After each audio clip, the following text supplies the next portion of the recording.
Et toujours depuis le salon du Learning Technologies à Paris, je suis avec Julien de Bidiz Bonjour. et Jean-Michel de Arias. Bonjour. Bonjour à vous. Alors peut-être Julien, tu peux expliquer qu'est-ce que fait Bidiz pour ceux qui ne connaissent pas encore. Oui, tout à fait. Alors Bidiz, c'est une plateforme de mobile learning à destination des entreprises. Aujourd'hui, on est déployé sur de nombreux grands groupes comme la RATP auprès de 70 000 collaborateurs, ADO à peu près le même volume ou encore Enedis ou Areas qui est avec nous aujourd'hui. Et le but, c'est d'apporter de nouvelles manières d'apprendre pour ces entreprises sur des formats qui vont être très courts, gamifiés, ludiques, engageants.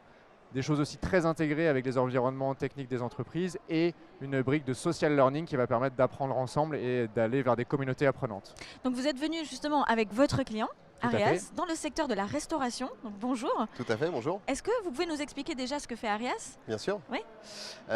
Donc nous sommes des restaurateurs. Très bien. On exploite à peu près 600 restaurants dans toute la France. Et c'est de la restauration de concession. Donc on est spécialisé dans le voyage et dans le loisir. Et on se trouve par exemple sur des aires d'autoroute, une centaine d'aires d'autoroute, sur une quinzaine d'aéroports, sur une quarantaine de gares et aussi sur 5 center parks. Génial, d'accord. Et donc tout ça est géré, on sert nos clients grâce à 8000 collaborateurs qui font nos équipes. Alors justement, vous avez choisi Bidiz pour votre solution en digital learning. Pourquoi Bidiz? Alors, en 2018, on devait, comme on faisait tous les 2 ans, nous occuper du salon de l'automobile. Donc on est en charge de la restauration du salon de l'automobile à cette époque-là. Et le challenge, c'est de pouvoir accueillir 300 vacataires, puisqu'on est dans l'événementiel, D'accord. et de pouvoir apporter à un moment donné une formation à ces 300 vacataires avant ou au moment de leur prise de poste. Ça a toujours été une problématique. La formation présentielle, c'est un petit peu compliqué, ils sont 300, hein, Oui. ça ferait 20 à 30 sessions de formation, donc 20 à 30 formateurs, des espaces de formation, enfin beaucoup de logistique, de coûts, etc. Et donc c'est quelque chose qui n'a jamais été véritablement possible. Donc on s'appuyait sur la ligne managériale pour que la transmission de savoir puisse se faire de manière plus rapide. Mais c'était, à notre sens, pas suffisant. J'ai rencontré Julien sur un salon quelques temps avant et D'accord. j'ai proposé la solution Bidiz qu'on a renommée Play to Learn pour l'occasion. Play to learn. Play to Learn. Play to learn. Voilà. Et on a développé, on a déployé, on a fait ce test sur le salon de l'auto auprès de nos 300 vacataires. Ah oui, Donc, d'accord. l'idée, Pendant le salon, vous avez fait ça? donc voilà, Ah, c'est ok. qu'en fait on a accueilli ces vacataires, donc avec la ligne managériale qui elle fait partie d'Areas. Et on a invité toutes ces personnes, toutes ces équipes à télécharger la solution pour qu'ils puissent avoir finalement une formation dans la poche, hein, parce que c'est ça. Bravo, c'est ambitieux, c'est génial Alors, comme alors, test. c'était ambitieux, ça a pas mal fonctionné, Ouais, je vais donner super. quelques chiffres. Mais en tout cas, ce qui a été vraiment intéressant dans un métier comme le nôtre où l'hygiène c'est quelque chose de très important, où Oui, la dans la sécurité au restauration, travail oui, c'est oui. quelque chose d'important, puis on a aussi notre business, il faut savoir vendre un petit peu, accompagner nos clients, etc.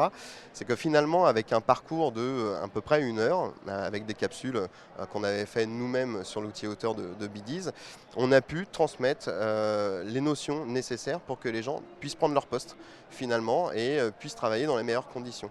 On avait même fait des capsules sur les marques, Paul, Go Johnny Go, enfin toutes sympa. les enseignes qu'il y avait sur le salon à ce moment-là. Et les gens arrivaient finalement sur leur poste de travail et pouvaient en quelques minutes savoir ce que c'était que Paul, un boulanger traditionnel, quelle était la Excellent. gamme de produits, quels étaient les produits phares. D'accord. Et finalement, pour le collaborateur, c'est plutôt confortable de pouvoir prendre son poste et d'avoir cet outil de formation qui, en plus de ça, est ludique, c'est du jeu, il marque des miles D'accord. quand il répond bien aux questions. Donc voilà, donc c'était plutôt très très bien accueilli. Alors la question qu'on se pose quand même un peu tous dans le milieu du digital learning et la restauration, quels sont les outils justement qu'utilise ce public? Est-ce que c'est plutôt le mobile learning? Est-ce que c'est plutôt des tablettes? Est-ce que c'est plutôt du PC? Alors là, pour le coup, on a pris le pari qui télécharge l'application sur leur téléphone personnel. Génial. Voilà, D'accord. donc on y est allé cash. Super. Donc finalement, est-ce qu'on peut parler de formation? Peut-être pas, c'est plus de l'ancrage de compétences, de la transmission d'informations, mais en tout cas c'est le pari qu'on a pris. Donc ils avaient liberté de dire bah non, moi ça m'intéresse pas. Mais c'est vrai qu'on a mis en évidence ce confort qu'ils pouvaient gagner à avoir cette application pour pouvoir apprendre son poste. C'est quand même beaucoup plus Oui, confortable c'est beaucoup plus en confortable quelques et minutes de intelligent savoir aussi de où faire je ça. travaille et pour qui je Ouais. travaille, plutôt que de le découvrir au fil des jours qui passent. Et voilà, donc il y avait vraiment un confort. Et ce qu'on a fait aussi en parallèle, c'est qu'on a monté un challenge D'accord.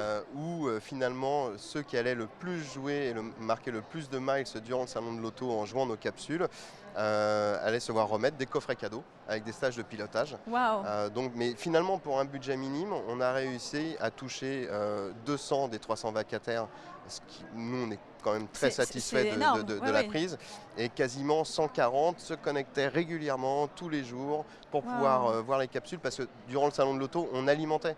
On mettait des nouvelles capsules.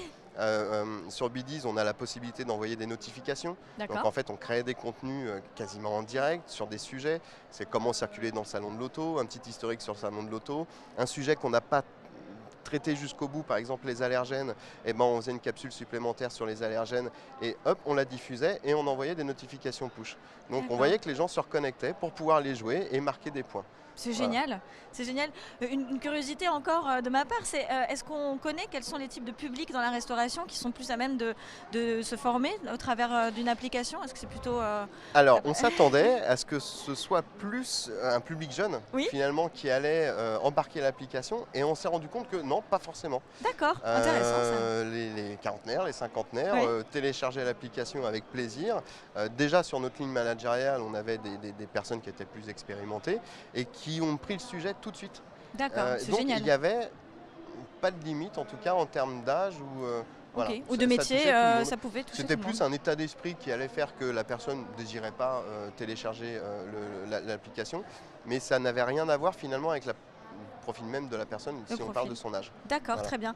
Mais c'est passionnant, on pourra en parler des heures. Bravo Bidiz pour ce très beau témoignage de Arias. Pour conclure, est-ce qu'on peut savoir un petit peu qu'est-ce qui va se passer en 2020, aussi bien pour vous déjà, mais aussi pour peut-être Bidiz? Est-ce qu'il y a peut-être des nouveautés qui vont arriver? Oui, tout à fait. Alors c'est vrai que le cas Arias et le projet de Jean-Michel, c'est des choses qui sont particulièrement intéressantes pour nous parce que c'est des populations qui sont très terrain, sensibles aux mobiles, qui n'ont pas beaucoup de temps pour se former dans la journée, donc il faut les capter sur les quelques minutes qu'ils ont. Et on va continuer dans cette direction-là, sur ce type de projet et de population. Aujourd'hui, on est un des leaders du mobile learning en France et en Europe. Et le but, c'est d'aller encore plus loin, de se développer mondialement et d'accompagner encore de plus gros projets sur cette logique-là. Et je dirais que ce qui nous motive beaucoup pour 2020, c'est cet aspect aussi social learning qu'on développe. Donc non seulement c'est de la formation terrain, mais l'idée c'est de permettre demain à un collaborateur d'Arias de pouvoir aussi faire un petit film d'un geste métier, par exemple, une petite vidéo tuto directement avec son téléphone et de le partager à sa communauté et ainsi capter le savoir terrain et vraiment enrichir une sorte de base de connaissances de l'entreprise qu'elle n'aurait pas sinon. Ça, c'est un de nos gros projets qui nous motive. Parmi d'autres, il y a beaucoup de choses qui arrivent en mobile learning. Et j'en suis sûre que que Arias sera absolument ravi de ces évolutions.